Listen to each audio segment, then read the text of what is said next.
The Phillies dropped their third straight series, falling to the Minnesota Twins, but today's a day off. So now we get to look at some trade deadline rumors, updates, and start to look ahead to the Cleveland Guardians series this weekend. All that coming up today on PHLY Phillies Podcast. Tune in.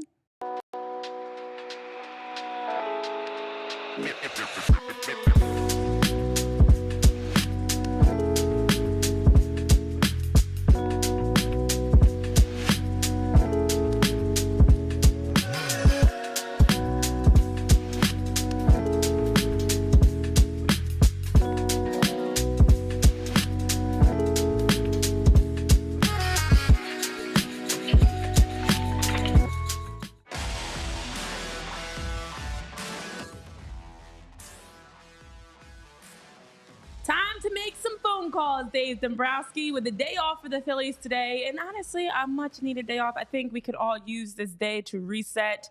Welcome in to PHLY Phillies Podcast. We have Tyler Zulli, Jamie Lynch, myself, Renee Washington. We've recapped the series that was against the Twins in our post-game show yesterday. Now have had a night to sleep on it, so we can touch on some vital bits and thoughts on the series before we look ahead to this day off as a chance to really dive deeper into the trade deadline talk, because there's been so much that's coming out around the league, not even just around the Phillies, around the league. So with that, we'll talk trade deadline. We'll also take a look at some prospects that stocks are on the rise and might be included in some of these trades that we're looking at. And then, of course, starting to look ahead because up next, the Cleveland Guardians. So up first today in the chat is Frank Barber. What's up, Frank? Nice to have you here first. Congrats on being numero uno. Frank, Scott, K-Red, everybody tuning in on Twitter, on YouTube. Say your hellos in the chat. Good morning. Happy Thursday. Wish it was a happier Thursday. It's like gross weather. It's not as hot. It's kind of rainy. The Phillies are losing games. Jamie still has his cough. Like, what is happening in the world right now? I don't know what's going on, but it feels like one of those bleh kind of days. I was listening to sports radio a little bit on the way in this morning and, reading a lot of the Twitter comments on people. And I think it's fair to say that there's a full kind of near panic. It's not like it hasn't cusped yet, but people are worried, like legit worried. And that goes from hosts to callers to people on Twitter to people in our Discord. And I think they're most worried about the bullpen. I think it's a given that the Phillies are going to upgrade the bullpen in some capacity, and we're going to look at some of those guys over the next 5 days.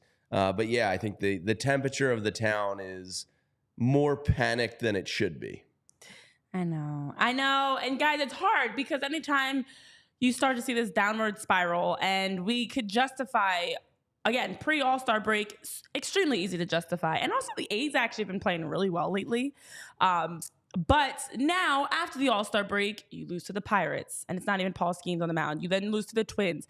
It is hard to wrap your head around, why are the Phillies continuing to lose? And how am I supposed to be optimistic about them? Because we also all have PTSD as Philly sports fans around all the teams in the city that have let us down. And we've seen the downward spiral. I mean, we just saw it with the Eagles in the fall, where it's like, one loss is not bad, and the next thing you know, I blacked that out of my mind. The whole second, Thanks for bringing final that back stretches. Up again. I'm sorry, they guys. They were 10-1. What happened? 10-1, and we were like, that one loss to the Jets, like, it happens, and then it was all over from there and didn't win again. But that's not this, guys. I don't think that is the situation. I really think these are more controllables that can be fixed.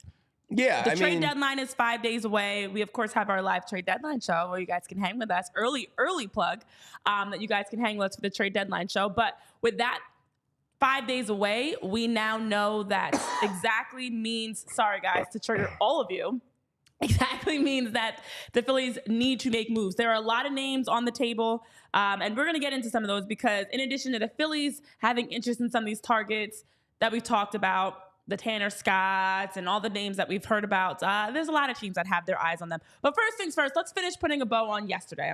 Because, yes, it's easy to want to panic. They just lost to the Twins. They lose the first game of each of the series. They're not scoring runs. They're making mistakes defensively. The at-bats are not looking great. Some guys, Kyle Schwarber and different guys are looking a little bit lost at bat. But there are some positives. And so one guy that we didn't actually talk about as much yesterday that I wanted to hit on Nick Castellanos, because Nick has been playing much better as of late. For Nick Castellanos, coming into yesterday, obviously we saw the big plays that he made on Tuesday, and then for him to have 7 extra base hits, 9 RBIs in 7 games leading into Wednesday's game. He also was hitting a 266 in July after a 276 in June. And then in May and April, he had a 229 and a 183 respectively. And for Nick, he's saying he likes to swing. He's not giving away too many at-bats at this point. His OPS has increased, or his OPS has drastically changed actually since June 1st. So it was 707, and it's been 831 since June 1st. That was coming in yesterday as well. So for Nick, doubles have been the thing for him. He's been doing much better with his at-bats. We've been seeing him a lot more consistent, and someone that we had talked a lot about early on in the season as one of the struggling guys, and lately has been much better. I mean, you look at the month of July as a whole, he's scored 6 runs on 20 hits. He's had 7 doubles in July, 3 homers, 11 RBIs, 3 walks, and his splits are 294, 333, 529 with a .863 OPS. July's been a better month, but it started in June, and it's been a nice needed switch. We saw June Schwarber, then we saw June Castellanos, and unlike Schwarber, Nick Castellanos has actually carried that into July. So he's been a quiet, bright spot for this team. Obviously, Tuesday was not quiet in helping them get that win against the Twins, but someone that I feel like we don't talk a lot about. We only talk about him when he's struggling. We don't talk as much about him when he's doing well. Yeah, he's been great. I also didn't know his nickname was Artist, because I pulled up his baseball reference page just to go over it, and it says his nickname is Artist. Where do you think that's from? What do we not? I've seen him in the offseason do some, like, he's kind of like a philosophical himbo. You know what I mean? Like, I saw a piece with him and some artist on the beach painting something, and he was talking about, like, so I think there's an artistic vibe to him. Okay, so this leads me to a bigger question. If he has an artistic vibe, why is his nickname just Artist? Like, there's nothing more creative. It couldn't be like Artsy Nick or something. Like just Artist? Just Artist. That's like, you like to golf, so am I just going to call you Golfer? No, that would be weird. Exactly. I rest my case. Yeah, but that's interesting. But yeah, Nick's been great. I mean, that piece of hitting the other night to win the game was all you need to know. Gave a good at bat. Didn't swing at what 2-3 months ago would have been a definite strike 3 low and outside. He didn't break the wrist. He kind of tempted by it, and then took the next pitch and just sent it down the right field line. That was a great piece of hitting. So he's back. The problem is he's really the only offensive contributor in your outfield positions. Yeah. I mean, yesterday, 3 hits on a day that, you look, he scores a run, he gets 3 hits. He is the only outfielder that is actually contributing now. He is the only one helping you win games, scoring runs for you. And if Marsh is hurt, play Weston Wilson. Yeah. Like you saw Marsh wince after taking a swing yesterday, whether it's his shoulder or his elbow, whatever the hell's going on. He's in some pain. It's not an excuse. He still should have caught that ball, but if he's hurt, don't play him. Yeah. You know what I mean? Just give Weston Wilson the next 5 days before the deadline, and then you'll take a look at your roster, and hopefully Randy Arozarena is here, and it's not a problem anymore. But don't play him if he's hurt. Yeah. And actually, Bryson Stott's in that same boat, because was it Monday or Tuesday that we saw Bryson Stott have a couple really awkward, I think it was Monday, some awkward at-bats, and was kind of like grimacing after. And I've noticed a few plays that Bryson Stott's come out, and I don't know if that's his natural, like, some players I feel like are very, their facial expressions are just naturally that. But I kind of taken note a few times where I'm like, Bryson Stott, question mark, injured? Like, are you making facial expressions because you're mad at yourself? But it's more like the way his body is. It's like he looks like something's been tweaked or irritating him. Yeah, I don't know. They might both need a couple. I mean, they get days off, but they might need Stott's, to be checked out. Probably a couple weeks away from a true platoon here. Yeah. This has kind of been a low-lying point with the Phillies this year, is Stott's struggles, and it hasn't really gotten a spotlight on it because there's been injuries and then a pitching regression, and then Castellanos was struggling, and it's kind of dodged the limelight for the most part. Now it's at the forefront, and he looks somewhat lost up there. He did hit a couple balls hard in Minnesota. So hopefully, it's baby steps back to production. But I would imagine if he doesn't pick it up by the end of August, which, by the way, we're on the doorstep of August already. Yep. I would think heading into the playoffs, you're probably doing a Stott Sosa platoon. And Well, I don't think a true World Series team can really have 2 positions or 3 positions that are platoon positions. Personally, could you do it? Yeah, I mean, I guess. Do you feel good about it? No, not really. One platoon position is kind of all I have the blood pressure for. Yeah. I mean, the best month this season for Bryson Stott was in May. So in May, in his 83 at-bats, That was a long time ago, it feels like. Feels like a long time ago. It's almost August, guys. This is not great at all. This year's He had flying 22 hits, 17 runs. It's really flying by. 3 doubles, a triple, 2 home runs, 16 RBIs that month, 15 walks. But he was split. His splits were a 265, 379, 398. For July right now, you spilled. Oh, no. Damn it. I carried Tide to go on me. Okay, I was going to say. I actually have Tide to go in my bag. Like when the either the condensation or the overpour gets on the overhang of the lid, that's what just got me. Oh, damn it. Man. I'm golfing today. You're already messing right up on my golfing. nipple. I got a coffee stain. Damn it. Not. In the month of July. I'm not lactating coffee, people. It's just a coffee drip. Hey, don't make fun of lactating. I'm not making fun of lactating. I'm just saying it's not lactation. It's coffee. Lactation. I have nipples. Can you milk me, Tyler? Do you know that movie? Come on, Ray. You got to get that one. That's a layup. Is it though? Yeah, Tyler, you know that one, right? What? Billy Madison was on TV yesterday, by the way. No, it's Ben Stiller franchise. Oh my gosh, Meet the Fockers. Yeah, the dad. I have nipples, Greg. Can you milk me? So, yeah, there you go. It's a great series of movies, by the way. I didn't continue on. The final one Meet was the a Parents stretch. was good. And then the first 2 were really good. The final one was a stretch. Yeah. But it was like a creative, I liked it. It's a creative idea. There you go. You finally got one of my movie references. Finally. So in July for Bryson Stott, in his 58 at-bats, he's had 5 runs, 11 hits.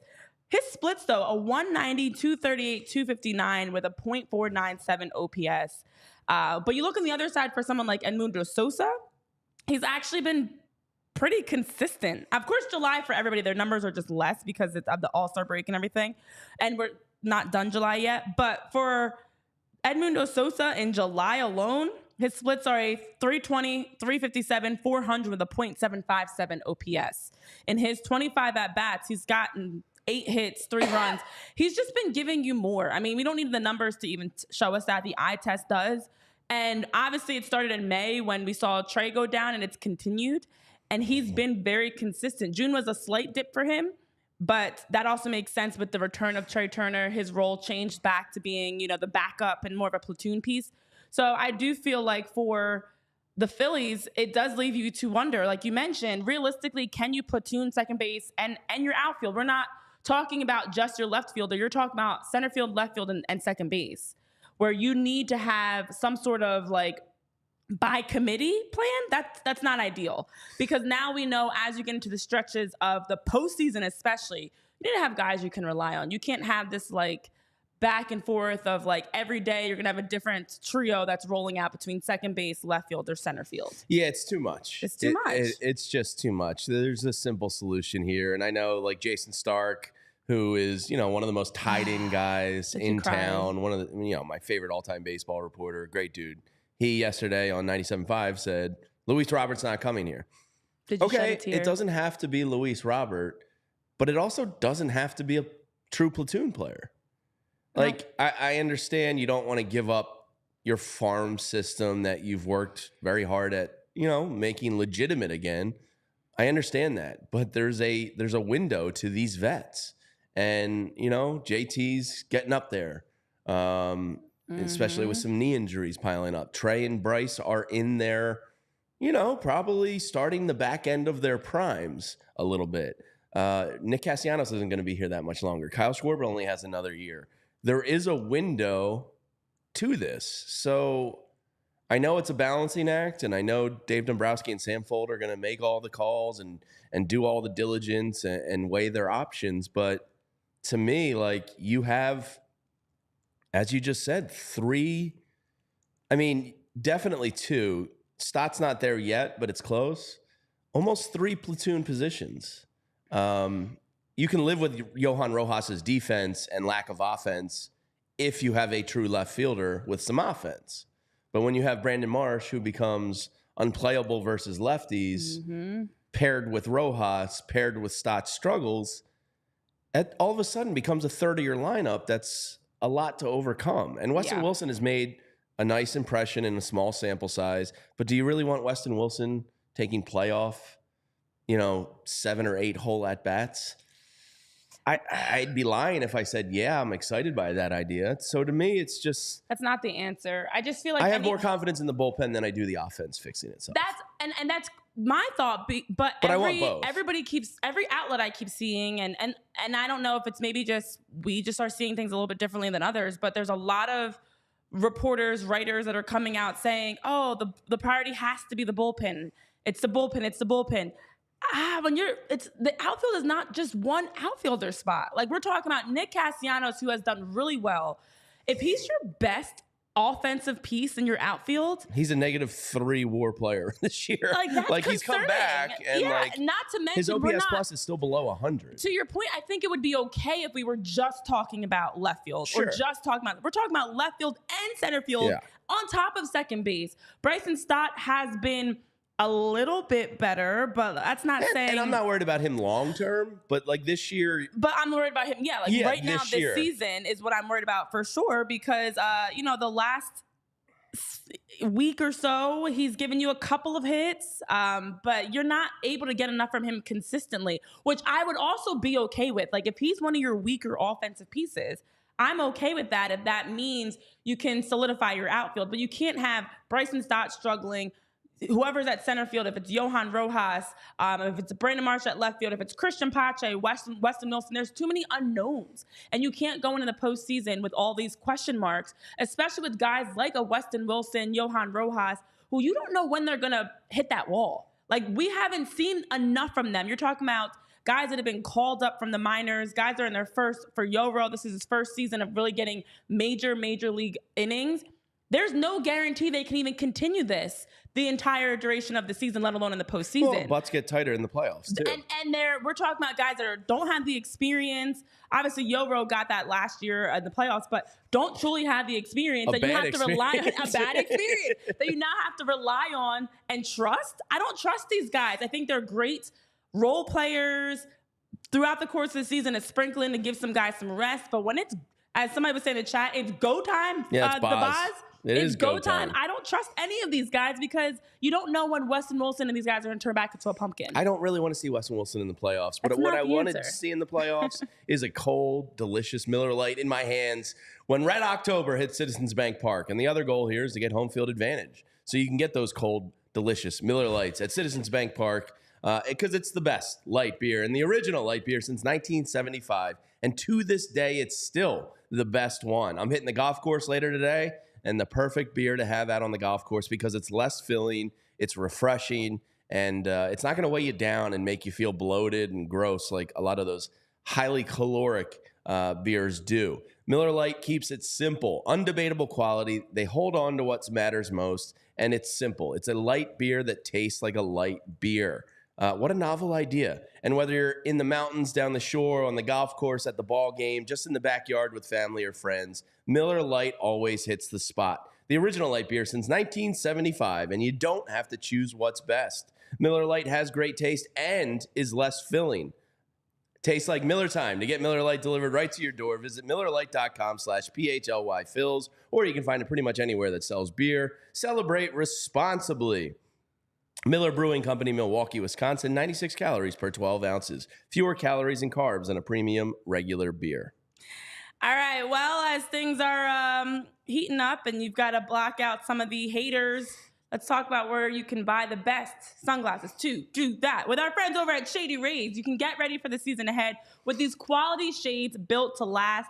Our friends at Shady Rays have premium polarized shades that won't break the bank. Here's what I love about them. As an independent sunglasses company, they offer you world-class products that are rated 5 stars by over 300,000 people. Look at how the light hits off of these Shady Rays. I love this color. This would be great. You can pair this with what I love about it. You can pair it with an outfit. It's like a nice ombre look to it. Maybe you want to rock it with your golf outfit, your bikinis, your bathing suits, your sundresses, whatever it is that you're looking to rock. Shady Rays gives you some stylish sunglasses. Hundreds of options to choose from. So you're definitely going to be able to find a pair that matches your style, matches your swag. They have a lot of different colors for you. I know we have a couple different ones here in the studio. This is just one of our pairs. And then one of the other things I enjoy about it that I always say, the design of these are so durable. I recently broke a pair of sunglasses, was randomly taking them off my face, snap, broke.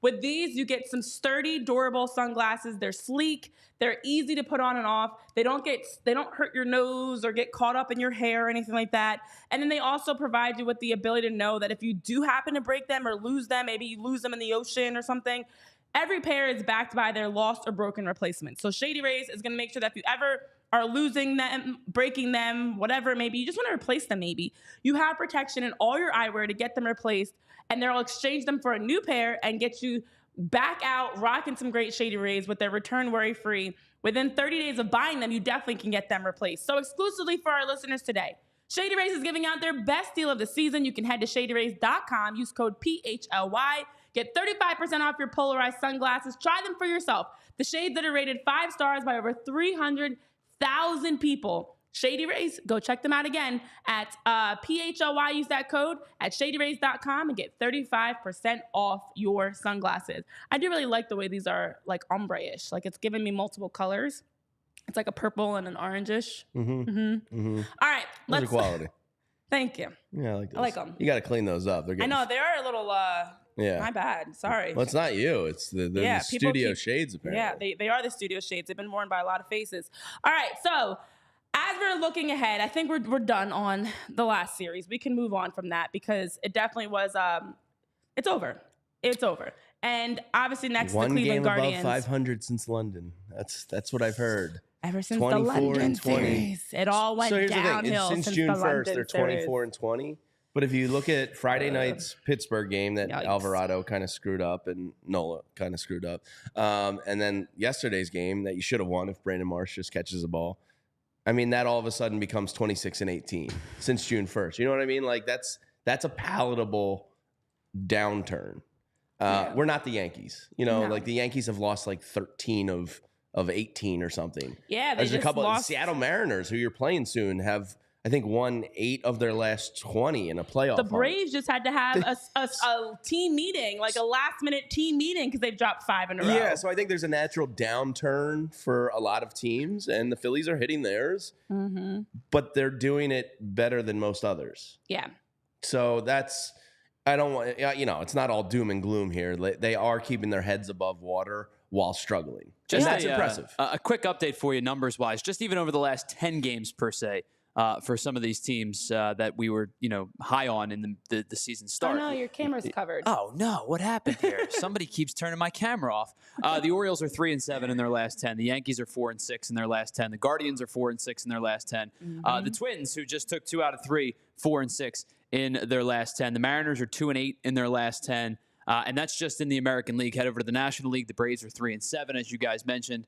The Dodgers are have the best record of the good teams, the quote-unquote good teams, over the last 10. They're 6-4. The Brewers are also 6-4 in their last 10. But teams have come out hot out of the break that were, middling around 500. The Pirates are 8-2 in their last 10. The Diamondbacks are 7-3. The Mets have been on a little bit of a tear. They're 7-3.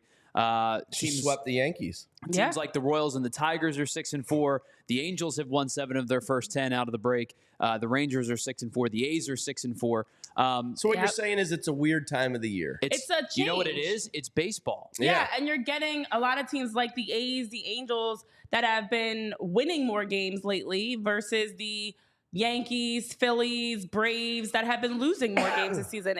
This is why it's such a long season. Now, I will say it would be great if the Phillies can get back to one of the things that really was helping them be successful is the fact that they've won 26 consecutive games when their starter goes 7 or more innings. Obviously, with injuries and just the longevity of the season, that's not easy to maintain. But the starting pitching has honestly been carrying this team the majority of the season. these are small things that the Phillies can get back to. Probably not with Ranger. I don't anticipate him to be able to go deep into games, but let's say Zach, Aaron, they can sprinkle in some starts where they're able to go 7 innings. That could be a positive for the future moving forward. But this is baseball. This is how we know things go. It takes time and it's going to naturally be the ups and downs. The other thing that's up and down, prospects. Let's get into some prospects before we take a deeper dive into the trade deadline talk. I think it's great to first peel back the layers of some prospects that stock has gone up, because there are some names out there that, although there are the untouchables, there are the other, what I was going to say was going to sound so inappropriate, so I'm not going to go with that. There are the other guys that are more bound to be traded. So they're the ones that you probably will move, and their stock has absolutely gone up. So a couple of names that we have been hearing a lot about that we definitely got to jump into.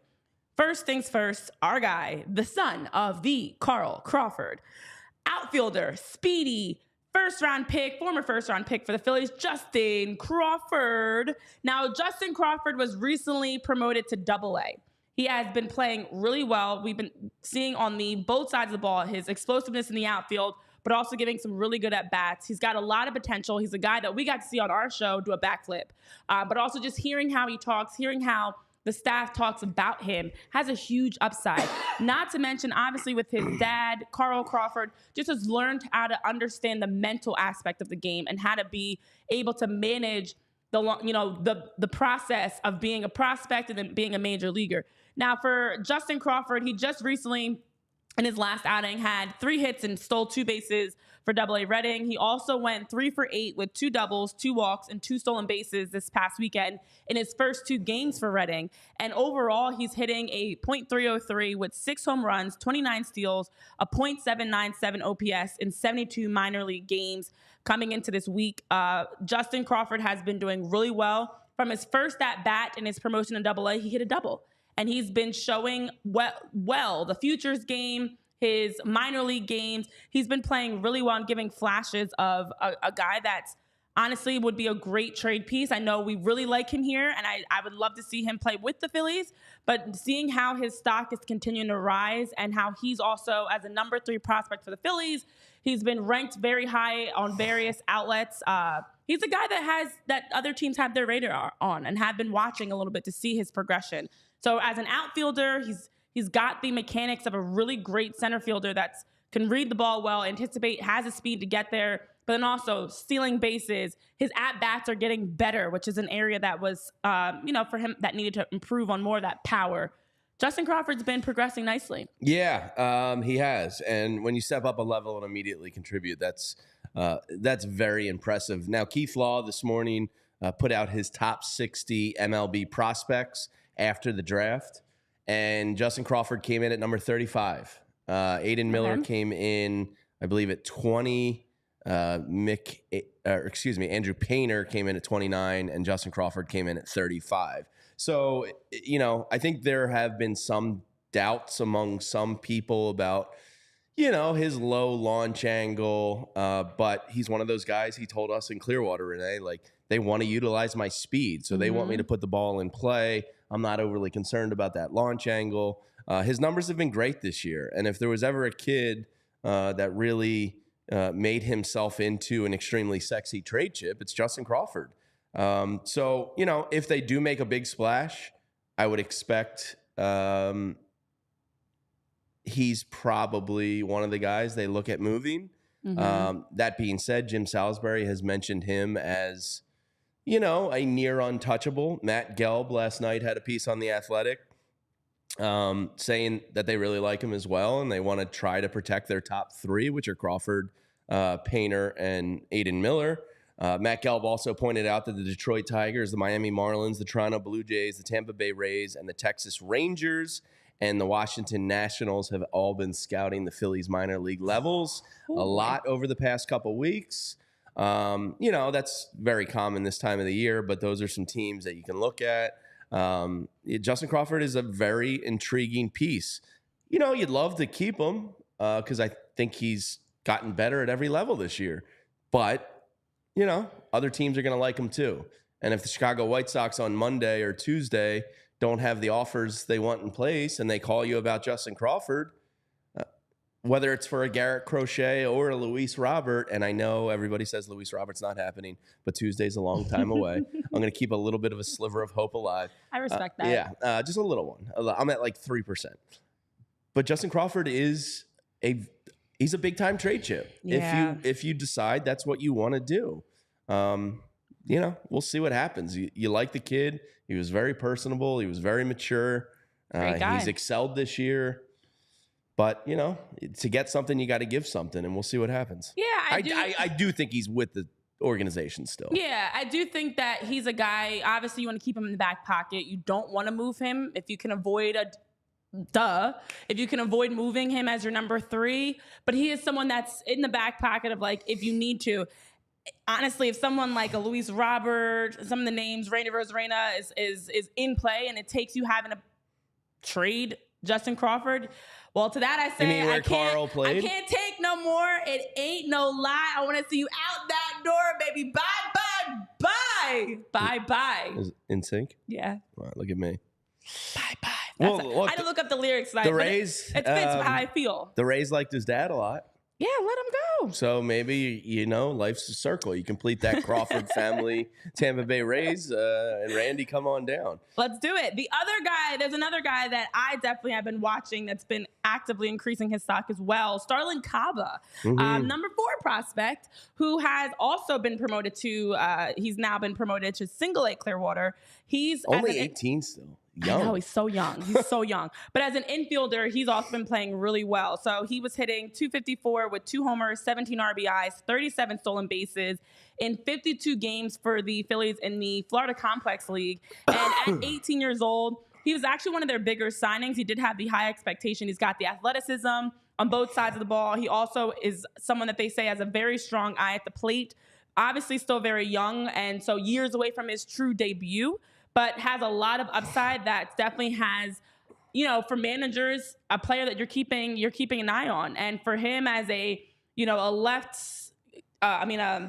infielder that can give you some good at bats, can read the game really well also at such a young age. I think his understanding of the game it sounds like it's a little bit more advanced for being 18. So great to see him get promoted. Another one that, as you talk about, that instant impact after promotion, he's another one that's been showing the numbers consistently. Yeah, he's a switch hitter. Everybody says, his defense is going to translate immediately at the next level. Like, he's that good of a fielder, extremely fast on the base pass.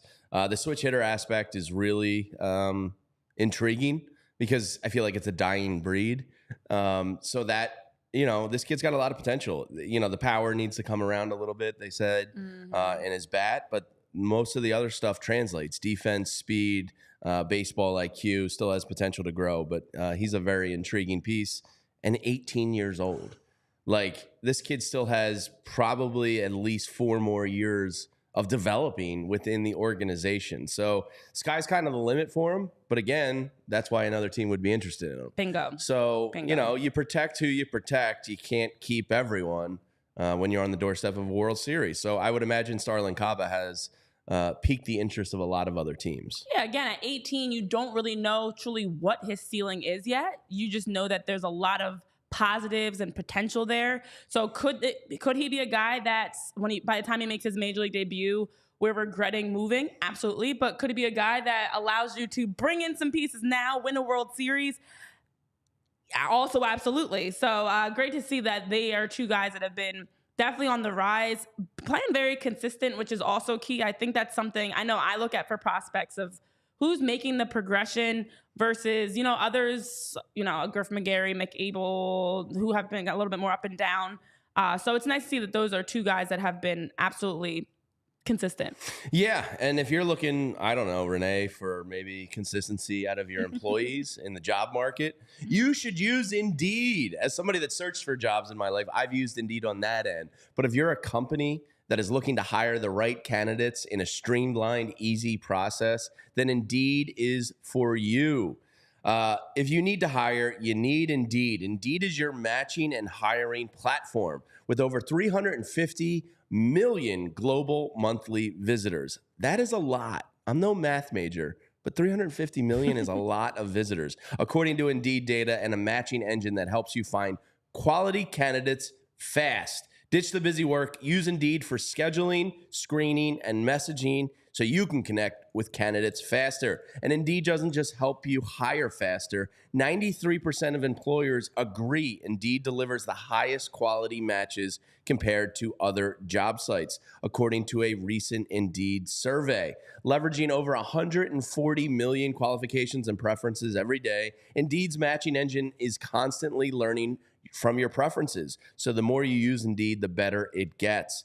Join more than 3.5 million businesses worldwide that use Indeed to hire great talent fast. And listeners of this show will get a $75 sponsored job credit to get your jobs more visibility at Indeed.com/AllCity. It's right there on the screen for you YouTube viewers, you podcast listeners.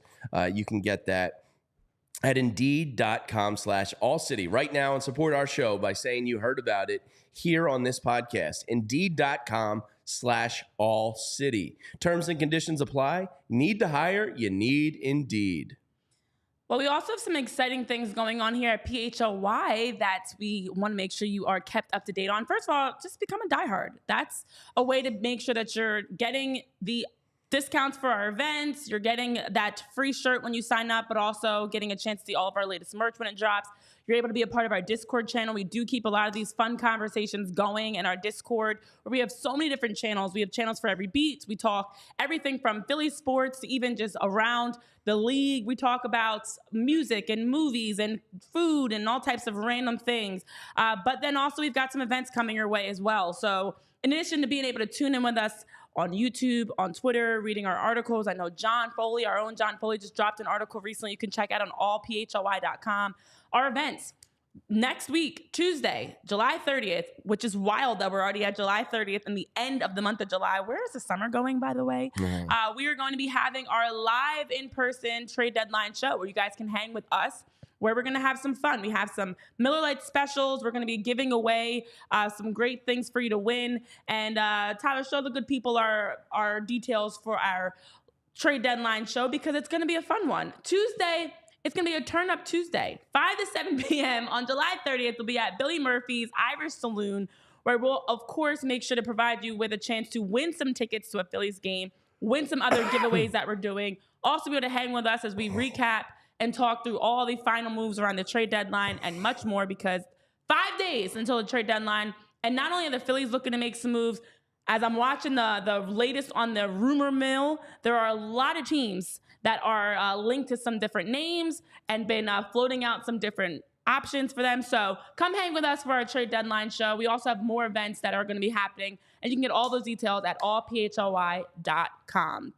That being said, let's get into the trade deadline and the latest, because I was reading today, looking through of the latest around Major League Baseball. There's a lot going on, guys. As much as we talk about what the Phillies need to do, there's a lot going on with other teams as well, which directly impacts what the Phillies can do. We do have our 2 targets of the day that we're going to highlight, but I'm nervous. I'm a little nervous. I'm not going to lie. What are you nervous about? I'm a little nervous. There's just so many teams that are actively shopping, and as I look around, like to hear things such as, this is one of the latest that got me nervous, for the Detroit Tigers, they actively are looking to plan. If Skubal goes to Baltimore, we riot. Listen, they're actively looking to trade Flaherty, which we talked about Jack Flaherty yesterday. They are actively looking to move him.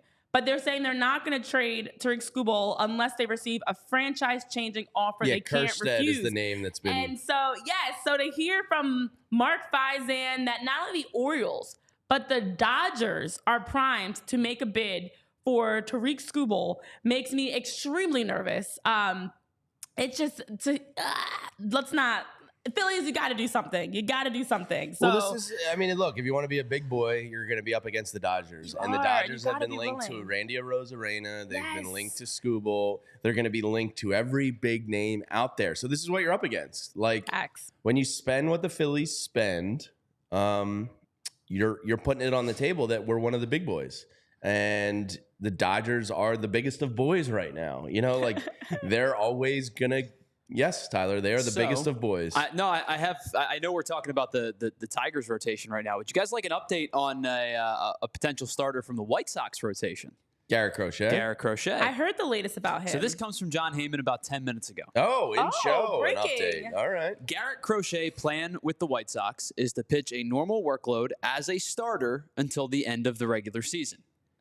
That's not surprising. He wants to be a starter. Starters get paid more. Big I bucks. think that's not a ton of a surprise. Here's where the surprise comes in. If traded, would need an extension to pitch in October. Yeah, I'm out. He won't move to bullpen. I'm out. Will not take any breaks. so many demands. Yeah, I'm Use out. starter routine as best for his health. Well, I'm now out. he doesn't fit the Phillies. The reason I liked him was the ability to move him into the bullpen. Thank you for that in-show update, Tyler, because I know From the news desk of Tyler Zulli. he went from being the what was he yesterday? What was he yesterday? Or NRD, Nerdy Research Department. Yeah, the He's nerd also research department. Yeah. the breaking news department. I wear a lot of hats back here, Renee. Wear so many hats. Jonathan Winters. Ken Rosenthal was saying that the exact same thing that John Heyman just reported around how there are the expectations that they're going to wait until the winter because there's going to be an even larger number of buyers that are going to come out in the offseason. The value should be higher, but Garrett Crochet is absolutely wanting more than just moving to a team. So the White Sox are probably going to have to wait until the offseason if he's going to have all these demands of being a starter, being able to get that, the extension and pitching in October and all these things. But yeah, with teams like the Orioles, the Phillies, the Yankees, and the Dodgers are some of the contenders that are interested in Crochet. For the Phillies, remove your name from that list. All right, there are some other guys, though. Let's start with our two targets, and then we can continue to rehash some of the other updates around the rumor mill. So there are two names. Love a rumor mill. Love a good rumor mill. I feel like we're back in the offseason talking hot stove guys. Let's get into talking about Carlos. I'm going to let's talk Brent Rooker first. Because Brent Rooker is a very interesting one. We obviously got to see him fully on display when the A's came to town, and we got to see them go up against the Phillies. Very frustrating prior to the All-Star break, and Brent Rooker was one of those frustrating pieces. He's got 3 years of arbitration. He's an unrestricted free agent in 2028, which feels so long away. He is slashing a 291, 370, 578. He's got 93 hits. 45 of them are extra base hits. 23 home runs, 69 RBIs. Jamie, don't say it. A .948 OPS, and he's only played in 14 games. He's only played 14 games in the outfield in 2024. I think of all these stats, the most important one is that one at the bottom. We saved the best for last. 14 games that we've seen Brent Rooker play in the outfield this season. 14. We've seen more games in the outfield for, I don't know, I was going to make a bad joke, but point is, it's not a lot of games in the outfield. It's only a handful more than Kyle Schwarber, if you want to put it that way. I was going to make a point of who have we seen less? It's right around the same number as Kyle Schwarber. So for Brent Rooker, who is a guy that has a lot of buzz around him on the rumor mill, apparently he's high up there. It's because he's a guy that with his at-bats, a young team, they're saying, would want to build around. He hit 30 home runs, obviously, last year. Of course, we already just looked at the numbers for this year. Even looking at his arbitration eligibility and then for the next 3 years, he turns 30 in November. And he is someone that the A's are probably going to look to move because they are in this rebuild phase. But as we know, for the Phillies, it makes sense offensively, for sure. It doesn't make sense for a guy that's only played 14 games in the outfield this season. Yeah, if this guy played even a slightly below average field, I would say he's a perfect fit. But the last thing the Phillies need is another DH candidate / maybe first baseman. He can't really play the field. I don't want to go back to the days of Rhys Hoskins in left field and Kyle Schwarber in left field. We have a competent left fielder, at least defensively. And I think with this pitching staff and this bullpen, putting the best defense behind them is important. I think to go from Brandon Marsh to Brent Rooker just doesn't make sense. Plus the 3 years of control ups what you're going to have to pay to get for him. Offensively, he would be a perfect fit, but I think it just doesn't make sense for the Phillies. I am curious where he goes. He would be a great DH type for a lot of teams, but I don't think anybody wants to trade for him to play the field unless you're absolutely desperate. I don't see it being a fit. I'd be shocked. Yeah, I would be really shocked. It wouldn't really make sense. Plus, it's not like you can bring him in a role where he can pinch hit for you or something. Like, this is a guy that wants to be an everyday, that wants a team to build around him. No, a 30-plus home run guy isn't going to be a bench piece. No, that's the thing. Like, there's no role that even fits for him because he can't be a DH. He can't play left field. He can't be, like if you were going to just bring in a guy that can give you a good at bat that you have, that you can call out of the dugout when needed as a pinch hitter, that's one thing, but that's not Brent Rooker. So there's no checking all the boxes. He fits none of them. He checks no boxes. He has no nickname either. So do you really want to bring in somebody without a nickname? I mean, we give nicknames here. Brenty. Rookie? Rookie. No. No, not for a guy, that's 30 years old. Because with the 3 years of arbitration control, like, that's going to cost you. Like, right, there's... For a team that doesn't have a true DH, you can go get this kid. It's not going to cost you a lot of financial money over the next 3 years. There's a lot of teams he makes sense for. The Phillies are not one of them. Yeah, Ray Schumacher saying in the chat if they want to pair Rooker with Mason Miller. But again, what do you do with Brent Rooker? Well, then you're giving up Kaba. Right. You're giving up Crawford, perhaps Abel. Probably. For that type of package, plus another one or two lower level guys. So I know we're talking mostly with him being a DH. So let me ask you, a team that lost a guy that was, was playing splitting between the outfield and the DH, potentially lost this guy for the year. I feel like the Milwaukee Brewers makes a lot of sense for a Brent Rooker. A team pushing for a division title, a team we didn't think was going to be this good. They've clearly overperformed expectations. Now, we know that they don't like to spend a ton of prospect depth because they aren't super fond of paying guys. But I feel like a team that just lost Christian Yelich potentially for the entire year. The Brewers make a ton of sense for a Brent Rooker. If we're looking around the league at teams that, could use the services of a true everyday DH. Definitely. Milwaukee seems to make sense to me. Yeah, that would make some sense. Yeah, definitely. There's another guy that does make a little bit more sense, and we like the numbers that we see for him. Carlos Estevez, the reliever. Right-handed relief pitcher Carlos Estevez is a unrestricted free agent after the season. He's got 33 appearances. He's pitched 33 innings. Got a nice little belly on him, too. I like that. Yeah, he's got some... I love pitchers with a belly. Okay. This is the important stuff, Renee. Yeah, you nicknames and bellies. He's 1-3 with 19 saves. He's got a 2.45 ERA. He's got a .758 WHIP, 32 Ks, 6.40 Ks per walk, and 20 consecutive scoreless innings. He is truly a closer for the Angels. He's been very dominant as of late.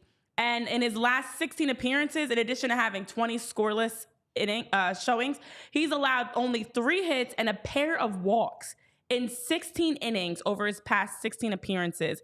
And to look at the saves, also phenomenal. He had 31 saves last season and already is off to a great start this season. He can also be someone that, instead of just being a traditional closer, is maybe brought in as that middle reliever or setup role. He can wear some hats. There's a lot of buzz around him as well. He's one of the one of the guys that's on the market that has a lot of teams interested. Of course, as mentioned, he'll be a free agent after this season. And for a lot of people that are looking for that bullpen help, Phillies, he's in high demand. He, to me, is an absolute good fit for the Phillies. Yeah, throw some gas. A lot of his numbers from last year to this year, he's kind of like your classic contract year guy. He was on a pretty fair deal both ways on the 2-year deal he signed with the Angels. But when you look at his WHIP, it's nearly cut in half this year. When you look at his hits per 9, it's cut in half. His walks per 9 has dropped by almost like 60%. His strikeouts have gone down, but you obviously take that with his WHIP. He's improved a lot. He's it's a contract year for him. He's going to go out there and make some money. He would be a nice fit. And the Phillies are kind of at a luxury with the bullpen in that you don't really need a righty or lefty per se. You're pretty evenly split. So it's probably going to come down to shopping the best deal when it comes to these bullpen arms. If they are talking to the Washington Nationals, which I can tell you they're talking about Lane Thomas. I know that for a fact. If Kyle Finnegan, it ends up being like a package combo deal, then obviously you're not going to be looking at an Estevez or somebody like that. But if you're just going for a singular one-off, and when you look at Dave Dombrowski the last 2 years here, most of the trades he's made, to my knowledge, are package deals. Like he got Brandon Marsh and Noah Syndergaard. I know they were kind of two separate deals, but they came from the same team. Yeah. The other deal they made was there was a 2-for-1er. I'm blanking. I read it last night. Well, they acquired David Robertson for Ben Brown from the Cubs. So there was another one where they got two from the same team. So I read it last night. Was it Kyle Gibson and Ian Kennedy? Yes. From Texas? Yes. So he has made in 21. I think that was so in he's 21. made two deals while here at the deadline where he's gotten two guys in return from one team. So it's something to keep in mind. Gelb did have the Lane Thomas, Kyle Finnegan thing last night. That seems like it could be real. But Estevez, if you're just looking for a one-off bullpen arm, I would think he's pretty appealing because he throws hard. He's got great numbers, and he's a high leverage guy. Yeah. I mean, honestly, these are names that, aside from Brett Rooker, that all make sense. Just get two of them. To hear that, as you mentioned, Matt Gelb's piece regarding the conversation around the Phillies and the Nationals to include Lane Thomas and Kyle Finnegan in a deal. We talked about Lane Thomas on Tuesday. Kyle Finnegan's another one who's a great piece that would help. His numbers this season, he's got 28 saves and 32 chances. He's limited his hitters to a .182 average. His expected ERA was a 4.19, but his actual mark is a 2.32. He allows a lot of contact, and his 49.1% hard hit rate is the sixth highest in baseball. Ooh. So he is a guy that the Phillies also have been talking to, as you mentioned, with that package deal. Both Finnegan and Thomas are under club control through 2025. And for Lane Thomas, who we already talked about Tuesday. That definitely is appealing to the Phillies. Would be a great fit. And Finnegan would be a great fit. So it'd be, it's gone away. No, it's not. Oh, it's still there. It's still very much there. Man. But it's not as noticeable. I know people in the chat are still talking about coffee nipples. My coffee nipples? Yeah. But for a deal with the Nationals. With you, let me just share something with you, Renee. Oh, no. If I actually could produce coffee out of my nipples, I would save a lot of money every year. I mean, I paid $4.50 for this black eye coffee today, plus $1 tip. That's $5.50. If I can save $5.50 every coffee I get, Tyler, just from getting coffee out of my nipples, I mean, that is a big win. You would drink coffee out of your own nipples? If it was free? Weird. Highly caffeinated? That's really weird. Is it? Let's break it down. My head. The thoughts, it's just gross. It's just really gross. I'm moving on. Back to the trade deadline, conversation. Huh? So gross. Tyler, would you drink my nipple coffee? You have problems. What's wrong with you? It's free, guys. It's free. I'm sorry. That's just Frank. weird. It's coming out of your nipples. That's weird. Yeah, Nobody but I wants made that. it. It's like people don't really drink breast milk. I've drank breast milk. I mean, people have done it. You can do it, but it's not something like you're not going to sell it to other that's not true. People. You do sell it to other people for their babies, but not. But they've made stuff out of breast milk. I'm moving on from this conversation. There was a restaurant in New York. It's not as weird though. It's more of a beautiful thing. But your body. There's a restaurant in New York that was selling breast milk like flan or something. Oh, that's weird. Yeah, so it has been done. Okay. The chat is going bizarre. All right, there are some other updates that are more important than drinking. Tyler is highly uncomfortable right now. Nipple coffee, whatever. Yeah, Tyler's so uncomfortable. He's like, "Why am I here?" Somebody, imagine if you just dropped into the show and you're like, "Oh, let me see what PHLY Phillies is talking about today." Oh, trade deadline talk. Let me go tune in, and then you come into Jamie talking about drinking his own freaking free coffee. Yeah, free coffee. Yeah, so let's talk about some other things. Yeah, thank you, Frank. Poor me is right. I'm blinking. I sent help. What do they say? What's the line to let people know that you need help? Bark twice. And my line is always I love the Dallas Cowboys. Send help. Other news that's broken or been rumored around the league, I should say. It's not official, obviously. Let's stick to some other teams that might be of interest to keep an eye on. So the Texas Rangers are looking to be very active at the deadline. We're interested, whatever.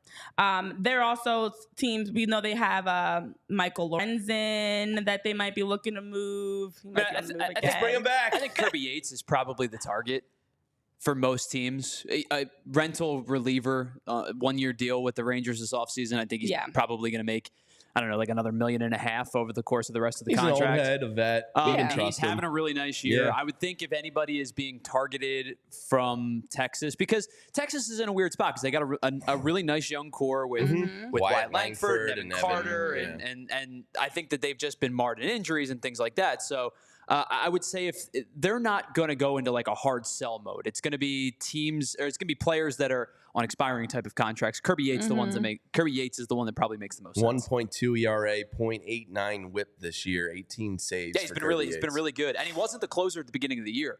Jose Leclerc was the guy to start the year. He really struggled out of the bullpen. They went to Kirby Yates, and Yates has been really good. Yeah, definitely. I know Ken Rosenthal said that the Rangers are possibly looking to buy another hitter and a controllable reliever, and that they might move somebody like Michael Lorenzen or John Gray to do so. The Dodgers, of course, they've been very injury bitten and had a ton of guys out. They are looking to bring in some top starters and outfielders. So as the trade deadline gets closer, apparently their GM, Brandon Gomez, said Monday they're looking for an impact-type arm to add to their rotation. Mark Feisan said, of course, he heard that's where the Tariq Skubal conversations came up. So those stinking Dodgers, we'll keep an eye on them. Yeah, Dodgers are going to be tied to everybody because they're having some real bad injury luck. They're also been tied to your buddies Randy and Luis. I know, I'm aware. They've been, unfortunately. Yeah, I don't want that because the reality is, I don't know if look, the Braves are going to be tough in the playoffs, but I think the Dodgers are going to be once they get healthy again. I know Glasnow just returned. Yamamoto, I think the update was mid-August, late August. They're hoping he can come back. I'm not sure on Muncy. And Mookie Betts should be nearing, I would think, in the next like 2 weeks. Fantasy team. A return. So I think the Dodgers are going to be the team that's kind of your biggest obstacle. Don't let them upgrade in a major way, and you just sit there and marginally upgrade. Exactly. That's the thing. This is an arms race. You gotta mount up. Yeah, because also you have a team like the Yankees, who's also struggling, as we talked about the rut. If they want to trade Juan Soto, that's fine. Seriously. I mean, come on. He loves Kevin Long. They have had just five hits in the game and average 4.29 runs per game in July. They're 11-22 since June 13th. Their infielders have had a collective 87 WRC plus this season, which is 6th lowest in Major League Baseball. You think we have problems here? The Yankees are definitely struggling. They're looking for infield help, actually. So they're actively going after some names like the Rockies. Rockies, Ryan McMahon was someone they were looking at, but he's now apparently off the market.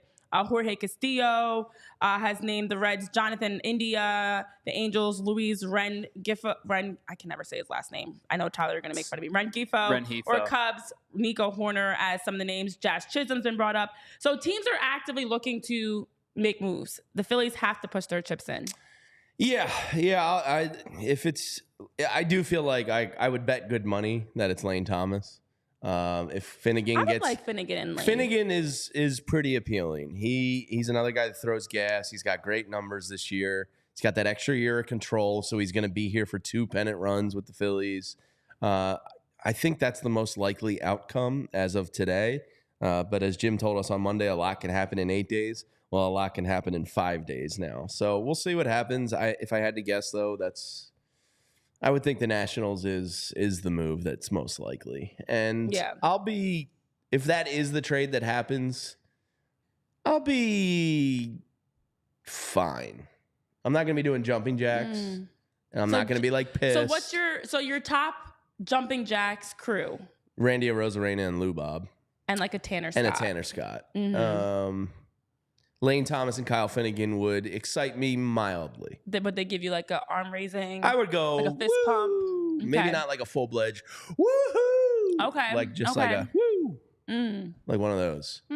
Okay. So yeah, we'll see what happens. We'll be at Billy Murphy's Saloon. I'll have a Miller Lite in my hand, and I'll be preparing for the worst and hoping for the best. Yes, please. Because it does feel like this is going to come down to the wire because, like we've been talking about, there's so many teams involved. Yeah. If you have an asset like a Crochet or a Randy or a Lubob, you're going to be working the phones. You're going to be calling every contending team going, all right, this is what the Phillies just submitted, 3 hours to the deadline. Can you beat it? Do you want to talk? How bad do you want to? So, like, this probably will be a pretty active Tuesday. Of course, there's a possibility you get something done before then, but I'd kind of be surprised.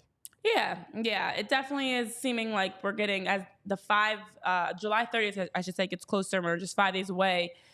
It's going to be who can put in the best bids, who can have the best offers, who can have the best prospects included, and make the biggest offer. And so it's going to be exciting. Again, July 30th, you guys can hang out with us as we'll be out at Billy Saloon, Billy Murphy Saloon, being able to talk through the trade deadline, recapping. We'll be out live for 2 hours, 5 to 7 p.m. That picture's illegal. On the 30th at Billy Murphy's Irish Saloon. A chance to win some free giveaways from Phillies tickets to games to also being able to win some other giveaways. We're going to have some Miller Lite specials, as this is presented by Miller Lite and Indeed. And we'll have some fun hanging at the trade deadline with you guys for our live show. And yes, Jamie does not love that picture. Jamie, as we wrap up, though, really, really important question I have to ask you. Yeah. How's probably the most important question. How's my dynasty in NCAA football 25 going? It's going quite well. Thank you. Now, what's your question? So we've got some names that I want to share with you that have been tossed out. Matt Deckard, shout out to you. Would you call your cafe Nip Sip, Nip Brew, Milky Mocha, Java Jugs? I actually really like these names, Matt Java Deckard. Jugs is pretty good. The drive-through would definitely be the Nip Through. I like that. So Nip Brew? Nip Brew? Nip Brew? Through? No, Nip Brew. Nip?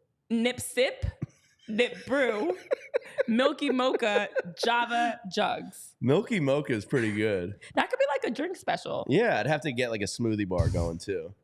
Thank you, Mac Deckard. Maybe we'll go into business together, me and you one day. We'll make it big with Milky Mocha in our Nip Through drive-through line. I love it. I love it. All right. That being said, I love that it didn't turn you guys off, my nipple coffee talk. So weirdly enough, people are thoroughly enjoying this.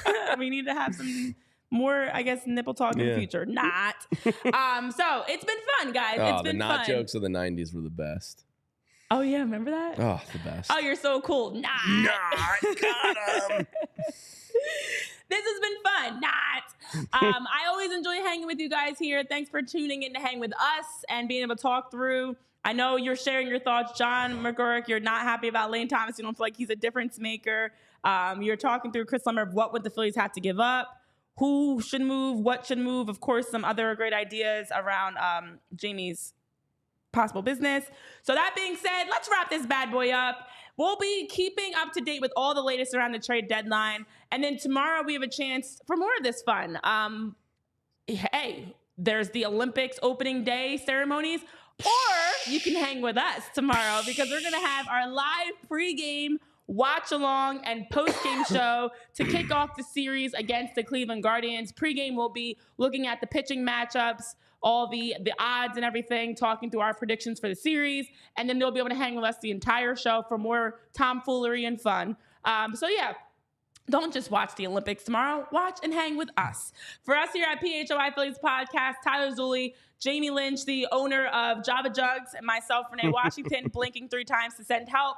Thanks so much for tuning in on this Thursday. Enjoy the rest of your Phillies day off. We'll see you back tomorrow live for our pregame show ahead of the Cleveland Guardians series as the Phillies look to get a win. Winning a series starts tomorrow. We'll see you then. We all silly like the man.